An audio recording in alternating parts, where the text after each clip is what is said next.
Under-16s in Australia will be banned from all social media platforms from December, only 4 months away from now. Speaking at a tech leaders forum over the weekend, the New South Wales Senator David Shoebridge criticised the government's approach.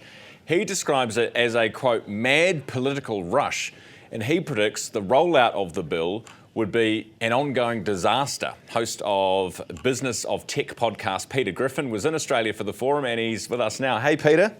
Good morning, Ryan. Good to see you. So pretty scathing assessment there. Do you think he's got a point?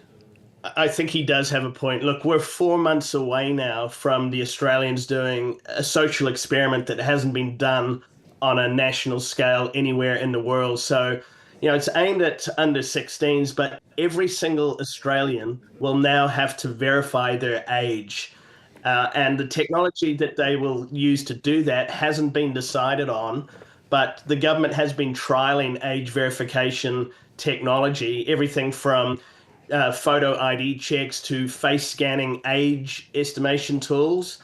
And what they've come up with in the test so far is that with about 85% accuracy, they can gauge someone's age with a range of plus or minus 18 months, which is not very inspiring. So if you're 16, they could detect you as a 14-year-old or as an 18-year-old. So that's potentially millions of people or hundreds of thousands of people that they'll get wrong. So a lot of the tech leaders I was talking to, as parents, they like the idea of this. And this is hugely popular in Australia. It has almost overwhelming support politically. The Greens are the only ones who have opposed this legislation. 77% of parents like it.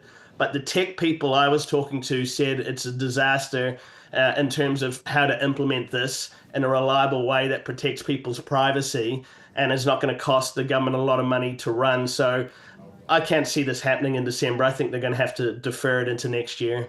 Yeah, I just find socially, this is not a tech question, Peter, but socially, it's very hard to verify a child's age.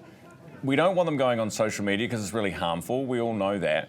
Why don't parents just not buy their kids a smartphone until they're 16, 17, or give them an old school phone that doesn't allow them to go on social media?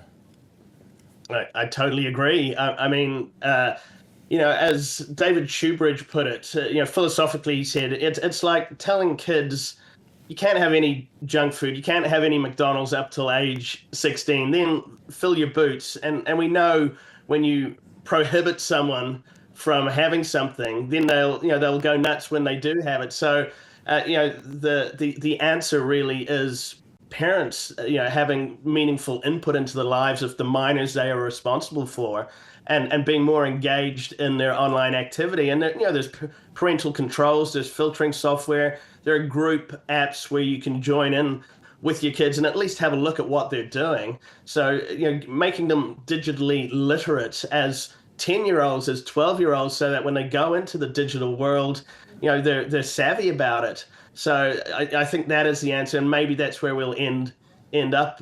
And David Shoebridge pointed out there will be unintended consequences. We've already seen in the UK where they've introduced some age verification. The use of virtual private networks has gone through the roof. So you'll get a lot of Aussie kids who are basically looking as though they're coming into Facebook or YouTube from the US to try and get around these restrictions.